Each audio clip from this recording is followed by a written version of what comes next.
কি মহা যন্ত্রণায় পড়লাম রে। এ না খেয়ে যান ছিল ভালো, এ খেয়ে যান জ্বলে গেল ফাদা।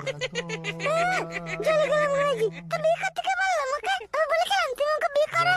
আমি তো আমার দিদির কাছে ভালো ছিলাম। এই মাগি, কান্না বন্ধ করলো। এই শোন, তোকে আমি একটা কথা বলি। আমি কোনো কথা শুনবো না, তুই আমাকে আমার দিদির কাছে দিয়ে এসে। তুই তো আমার বাঁ হাতে চর কোনোদিনও খাইসনি না, সেই জন্য এরকম কথা বলতে পেরেছি। ভালো করে আমার কথাটা শোন, আমি কি বলছি শোন। আমি তোকে বিয়ে করেছি, আমি তোর স্বামী, আমি যা বলবো তুই তাই শুনবি, বুঝলি তো? না আমি বুঝি না, স্বামী আবার কি জিনিস? উফ, কি যন্ত্রণায় পড়লাম। এ সমস্ত দোষ হচ্ছে আমার আগেকার বইয়ের। ওইখান কি না আমাকে ছেড়ে যাবে, না এইসব শালা পাগল ছাগল আমার কপালে জুটবে। পাগল মরাইছি, তুমি পাগল, তুমি ছাগল, তুমি ঘাস খাও গা।